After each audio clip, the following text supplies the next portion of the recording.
नमस्कार दोस्तों, एक बार फिर से आपका स्वागत है हमारे Hindi news channel news 555 days में।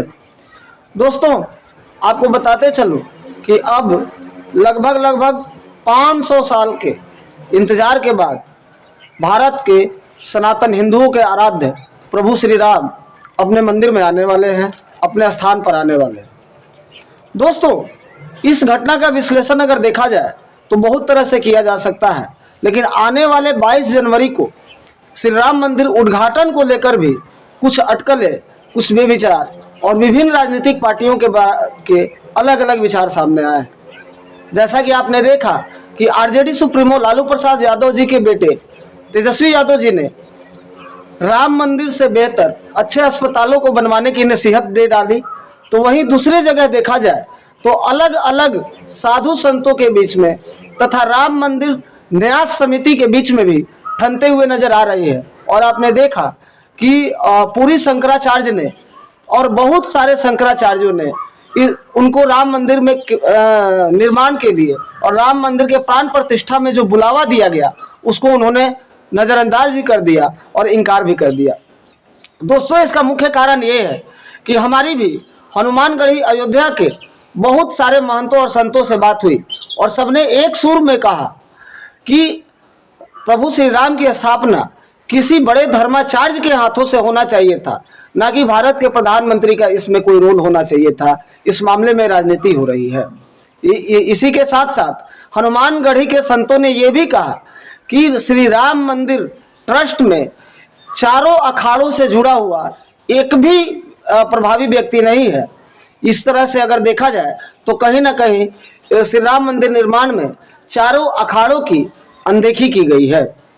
इसी के साथ श्री राम मंदिर न्यास के बहुत ही महत्वपूर्ण सदस्य और ट्रस्टी चंपत राय जी, जो विश्व हिंदू परिषद के उपाध्यक्ष भी हैं, उन्होंने एक कमिटमेंट दे दिया और उन्होंने कहा कि श्री राम मंदिर वैष्णव का है, जिसके बाद साधु समाज और गुस्से में आ गए, क्योंकि उन्होंने ये कह दिया कि यहाँ पे किसी अखाड़े या साधु संतों की क्या जरूरत है।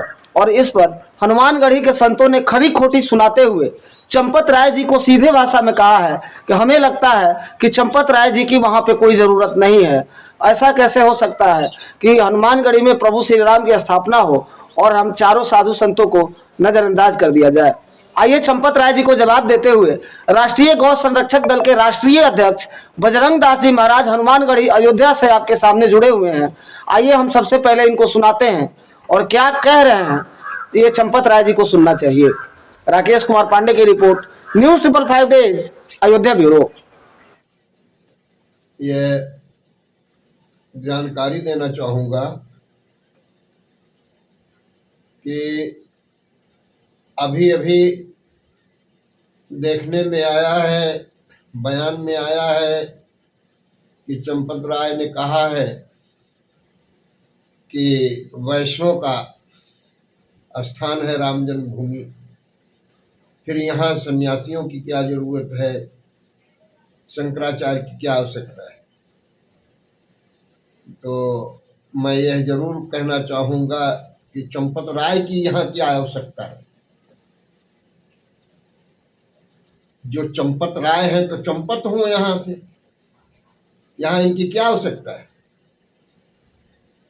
अरे यदि वैष्णव का है तो प्रथम तो अधिकार निर्मोही का है, वो निर्मोही की जगह है, निर्मोही को सौंप देना चाहिए और निर्वाणी के हमेशा पुजारी रहे, वहाँ निर्वाणी की पूजा का अधिकार देना चाहिए।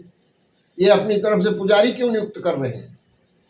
ये अपनी तरफ से संगठन में किसी वैष्णव को रखा, किसी अखाड़े को रखा, निर्मोही की जगह है, वहाँ एक अनबोलता को ला करके अध्यक्ष बना करके खड़ा कर दिया, जो न बोलने में सक्षम है और न किसी यानी से उसका कोई तात्पर्य है। एक झोपड़ी का मालिक महंत उसको ला करके अध्यक्ष बना करके खड़ा कर दिया सामने, समझ से परे। अरे चंपत राय जी, आपको ज्ञान होना चाहिए कि ये जगह वैष्णव की है तो परम वैष्णव शिव जी हैं, शंकर जी परम वैष्णव है। और राम जी के आराध्य शंकर और शंकर के आराध्य राम हैं, एक दूसरे के एक दूसरी आत्मा है। यदि आपको यह शिक्षा ग्रहण करनी है तो श्री जगत गुरु रामानंदाचार्य जी के रामाष्टक को आप पढ़ें और उससे शिक्षा ग्रहण करें। धन्यवाद। राकेश कुमार पांडे की रिपोर्ट, न्यूज़ 555 न्यूज़,